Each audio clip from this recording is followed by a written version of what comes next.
système politique contorsionniste où le président adopte des propos contradictoires en fonction des circonstances, mais également revenir, comme Bertrand Tchenkam l'a évoqué, sur la question du Dauphinat. On a vu dans la sphère en Afrique centrale que la plupart des présidents parfois décident justement de mettre devant de la scène leur fils. On a eu le cas de Faure Gnassingbé, le fils de Gnassingbé, il y a des matchs du côté du Togo. On a eu le cas de Théodoro Obiangema. On a également eu le cas de Idriss Déby Itno, qui est aujourd'hui avec Mahamat Itno au Tchad. La question ici est aussi celle de savoir quelles sont les probabilités qu'on retrouve Franck-Emmanuel Biya comme vice-président de la République du Cameroun. C'est une affaire interne du RDPC. Ok, je vais vous suggérer de considérer ça comme ce qu'il y a à faire ou ce qu'il y a à refaire pour que cette rubrique-là ne revienne pas, si vous permettez. D'accord, on va donc... je suis très très mal, je vous assure. Je suis très mal et je n'ai pas la force de faire quelque chose. J'ai difficilement été aussi mal que je me trouve aujourd'hui. Le président Paul Biya est en train de nous prendre tous au dépourvu et nous n'avons presque pas les moyens de nous défendre. Il est allé à une élection, il a vu ce qui s'est passé, il connaît la vérité de cette élection et il a donc décidé de jouir non seulement de 7 ans, mais aussi de se perpétuer. Les informations que j'ai font état de ce qu'il va d'abord entourlouper le peuple entier en nommant un vice-président d'origine anglophone. Mais comme il a prévu lui-même qu'il peut mettre fin, voyez, il peut, le projet de constitution dit que le président de la République peut mettre fin aux fonctions du vice-président. Tout à fait. Donc il y aura 2 vice-présidents durant ce mandat, un premier vice-président pour que la pilule passe, qu'on sache qu'il y a souvent eu un vice-président. Et lorsqu'il va sentir que ses forces l'abandonnent déjà suffisamment, il va retirer ce vice-président et mettre le vice-président auquel lui-même aspire.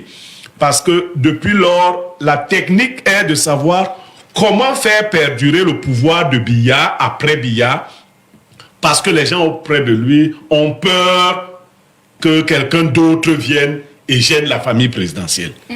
Donc, ça risque d'être du gré à gré qui se prépare sous nos yeux ébahis. Je ne suis pas d'accord avec le professeur Baebek. Si les gens du RDPC ne sont pas d'accord, que les députés de Soir Biya, mais s'ils ne le font pas, que les Camerounais le fassent payer au RDPC. Ça, je dis, non, sinon nous... Parce que vous savez, on est dans une situation que vous n'imaginez pas. On risque d'avoir 100 ans du pouvoir Biya au Cameroun quand même. Non. Il y a quelque chose de grave qui se prépare. Ce n'est pas possible. Dans leur famille, ils ne meurent pas vite. Franck Biya va devenir vice-président. Non, c'est quand même grave. Et tous ceux qui ont servi l'État jusqu'à présent, c'est eux, ils ne peuvent pas parler, mais ils ne sont pas contents. Ils ne sont pas contents. Mais ça se dessine déjà. Peut-être que quelques-uns vont conserver leur strapontin, mais ça se fait là. Il a mis un ami à lui à l'Assemblée nationale, un fidèle des fidèles, on a trompé la communauté de l'Ouest. Vous n'avez rien là-bas. On a pris aussi un fils à un ami, on a mis au Sénat. Vous n'avez rien là-bas. Laissons les communautés, la réalité est là, le gré à gré est en train de se gérer sous nos yeux ébahis. On regarde seulement, ça se... Non, je vous assure, je suis très mal. L'impensable est en train d'arriver. L'impensable est en train de vouloir arriver. De quelle légitimité jouirait un vice-président pour poursuivre, d'ailleurs pour gérer tout le mandat, parce que Biya ne gère aucun mandat, pour gérer tout un mandat de 7 ans, alors qu'il n'a pas été élu. Mais c'est gravissime. Donc l'amendement proposé par le SIF est légitime. Ça ne va pas passer. Ils sont nombreux combien? Non, ça ne va pas passer parce que si même le RDPC veut nous aider, qu'il vote cet amendement, c'est-à-dire oblige au moins Paul Biya à respecter la légitimité populaire. Il a refusé la voie référendaire. Mais qu'on dise qu'on vote, même après coup, qu'on organise le vote du vice-président. Et que les Camerounais choisissent un homme que le président ne va pas enlever. Oui. Bien sûr. Le projet dit que le président n'est plus capable de gérer le pays. Oui. D'accord. Il devient donc un roi comme en Angleterre. Mais qu'on nous donne quelqu'un que nous avons choisi. Biya Ayidjota, non, c'est terrible. Mais le président refuse de la monarchie, dit que nous ne sommes pas dans ce système-là.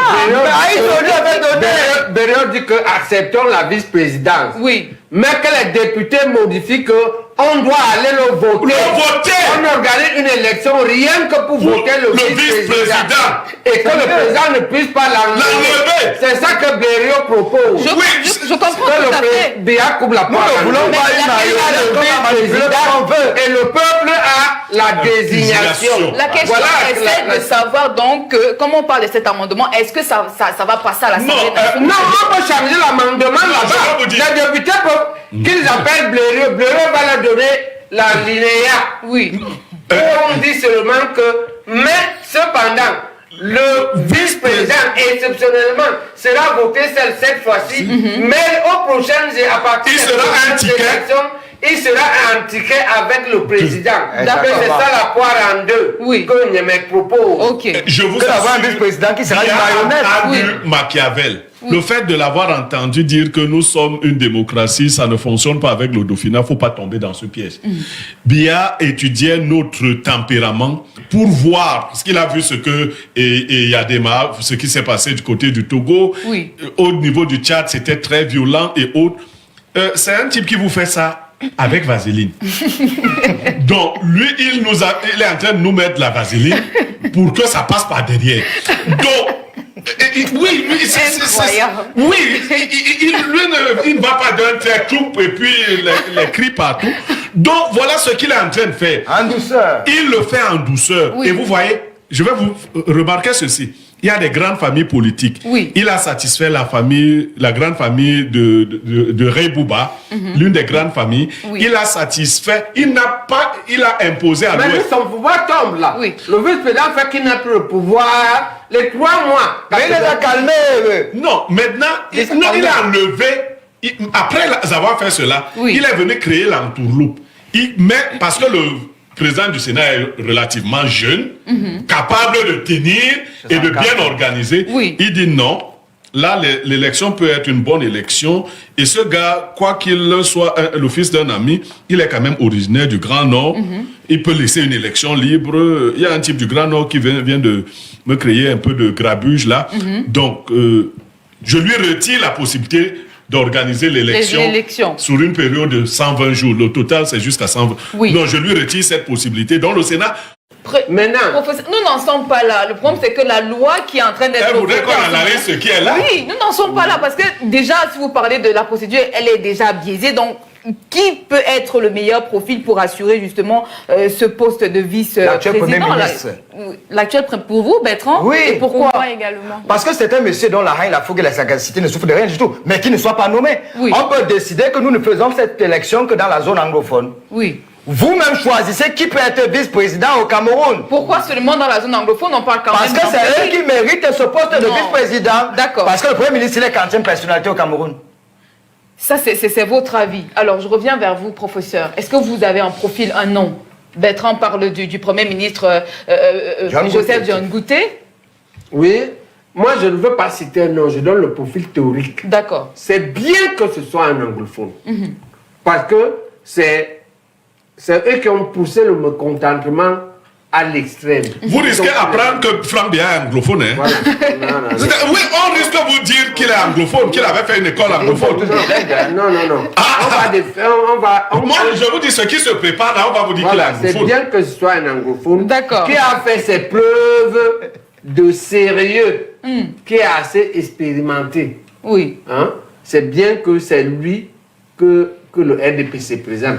Parce que c'est l'anglophone de ce profil, pour la plupart, sont du RDPC. Et on ne va pas faire comme si le RDPC n'a que les ordures. D'accord. Le RDPC a aussi les ordures. Il faut qu'il soit... Maintenant, ce qui est moche et qui est impossible à faire, c'est-à-dire que si jamais Franck Biya devient président au Cameroun, ce qu'il faut savoir, c'est qu'il y a ce qu'on appelle en probabilité les événements impossible. C'est-à-dire que le problème n'est pas d'être président, Biya peut être président. Oui. Le problème sera de gouverner. D'accord. Comment est-ce qu'il peut passer aux Champs-Élysées à Paris? Il ne va pas passer comme ça. Il peut passer à Londres. C'est même avec les gens là qui sont en train de s'entendre. Voilà. C'est même avec ces gens qui sont en train de s'entendre. Ça va être en tout cas très difficile et difficile à faire. D'accord, c'est compris, professeur. On passe la parole maintenant à Maïmouna Manouré. Quel serait donc le meilleur profil? Je vous ai entendu dire que ce serait peut-être le Premier ministre chef du gouvernement, mais en tant que femme, on a vu quelques revendications des femmes sur les réseaux. Oh, pas toujours. C'est compliqué. C'est mon avis. Tu me Je vois un profil féminin originaire même de la zone. Nalova, par exemple. Non, pas Nalova. Comment ça? Tu as oublié ce qu'elle a fait? Qu'est-ce qu'elle a fait, mais elle fait partie des gens qui sont à l'origine de cette crise. Comment? Pas Nalova. Quelqu'un comme Dorothy Ndjema. Oui, Dorothy Ndjema. Voilà des profils. Ne dis plus jamais Nalova. D'accord.